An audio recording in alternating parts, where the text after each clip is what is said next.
Rabbi shrah li sadri wa yassir li amri wahlul 'uqdatam min lisani yafqahu qawli. Asyhadu an la ilaha illallah wahdahu la syarikalah wa asyhadu anna Muhammadan 'abduhu wa rasuluh la nabiyya ba'dah.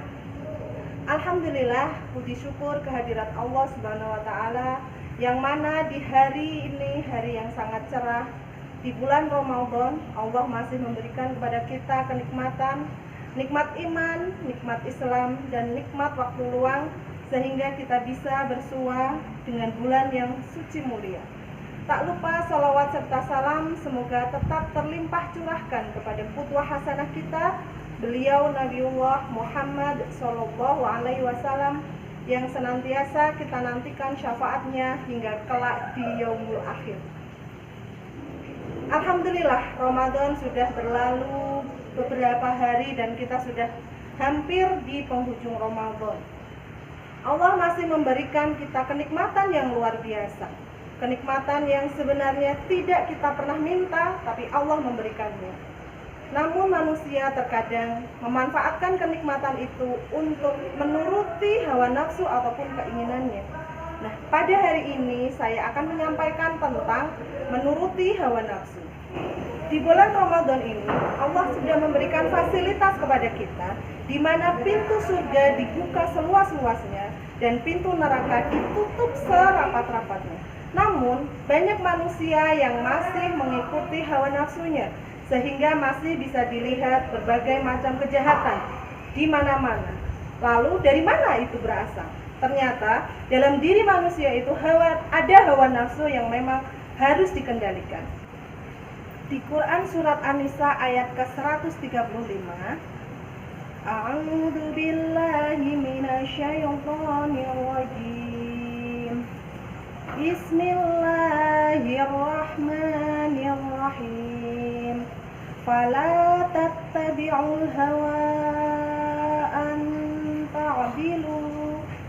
Yang artinya, maka janganlah kamu mengikuti hawa nafsu karena ingin menyimpang dari kebenaran. Jadi yang mengendalikan hawa nafsu itu adalah pada diri kita sendiri. Ketika kita ingin menyimpang dari kebenaran, maka turuti saja hawa nafsu itu.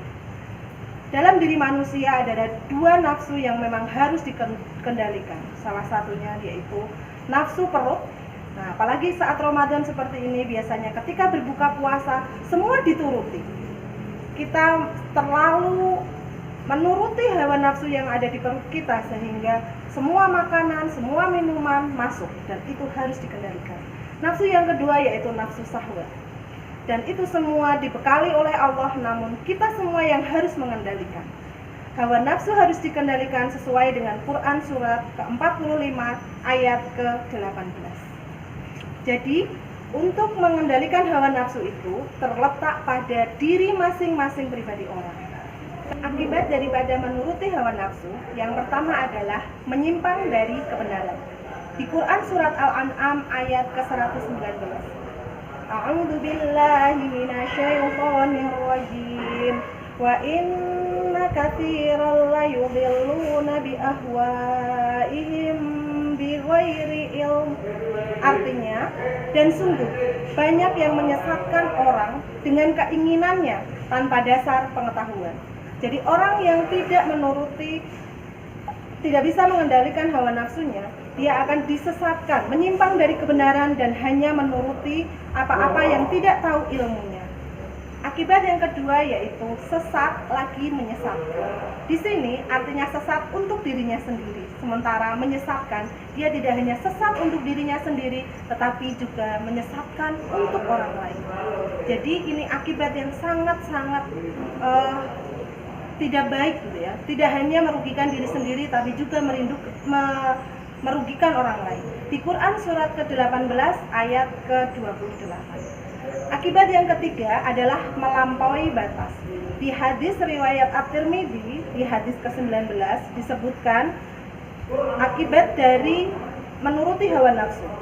Bismillahirrahmanirrahim. Salatum muhlikah hawa muttaba' wa syukum muta' wa ajabul mar'i binafsih.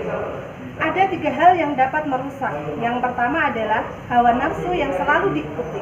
Yang kedua, kekikiran yang selalu ditaati. Dan yang terakhir adalah bangga terhadap diri sendiri. Jadi 3 hal ini dapat membuat manusia melampaui batas. Akibat yang terakhir, yaitu yang keempat, adalah dapat merusak kehidupan. Di Quran surat ke-30 ayat 41 menyebutkan bahwa ketika kita tidak bisa mengendalikan hawa nafsu, maka kita dapat merusak kehidupan itu sendiri.